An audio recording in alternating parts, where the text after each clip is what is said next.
the point I would make, that conceptually there are a number of things I do differently.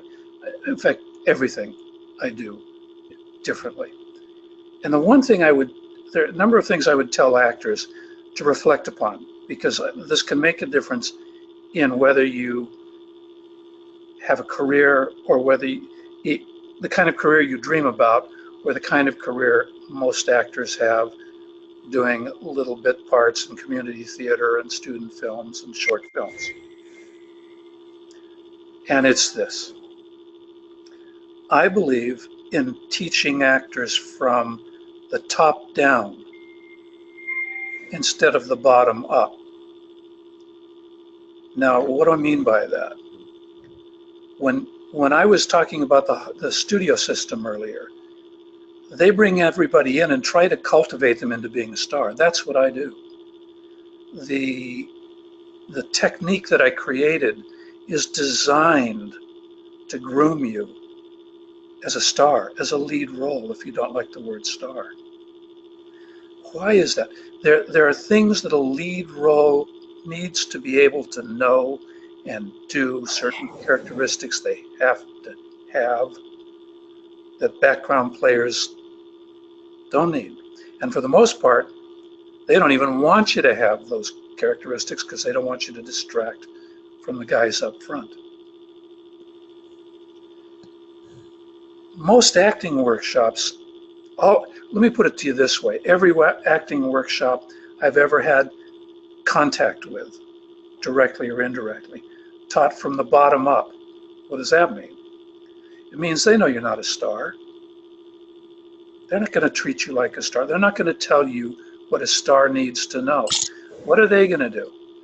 They're going to teach you how to behave in an audition. Mm-hmm. Well, that's fine if that's all you want to do. But the problem with auditioning, even as an approach to getting a career, is the following.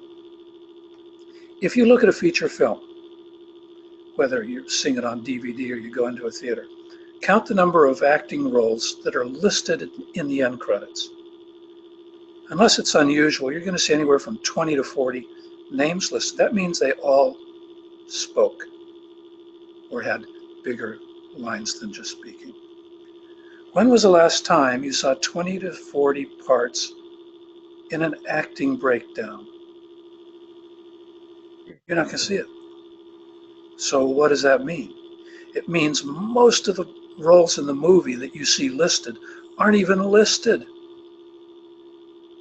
That means you already have to be in the inner circle. You already have to be in the director's file drawer or in his memory bank or on his Rolodex, if it's still such a thing. Or you have to be in the casting director's file drawer, Rolodex, memory bank. But to send in a submission and hope, please God, I get in, you are really last in line for the small parts. Unless it's a very low budget feature, they couldn't hire a real casting director, so they got one of their friends to play casting director, and they don't have a database, so they have to accumulate as many as they can. So you teach people how to get into the inner circle.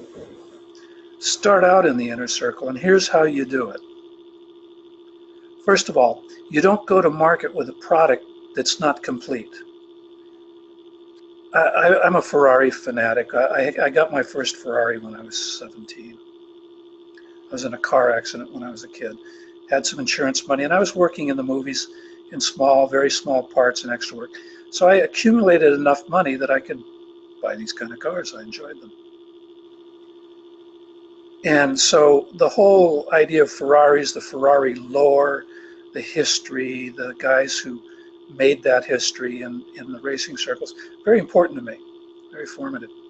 One day, a guy comes along and he doesn't like his Ferrari. He's having trouble with it. So he decides, I'm going to make my own car. And he hires some people, engineers. He hires a guy named Bob Wallace to do the engine, and he comes up with a V12 engine, and it's called a Lamborghini. Why? Because that's the guy's last name, Ferruccio Lamborghini. But he didn't take that Lamborghini to market until it was what he wanted it to be, what he knew the public wanted, and he had a saleable commodity. When you go into an audition, you're not at that point. You're nowhere near that point. And I know that. That's not a problem. That's nobody's fault unless your teacher doesn't understand what to do about it. What do you do about it? You take a guy, and within 10 minutes of our first session, we've got a brand for you. What is a brand? The difference between branding and typecasting, excuse me, is that branding is for leads and typecasting is for background players. I need mother types. I need lawyer types. I need soldier types, police types. Those are the bit players in the background. Non-specific, very generic. You put a cop uniform on them and they're good to go. Now, what's a brand? A brand is something that is very unique and memorable and makes you want to see it again and again and again.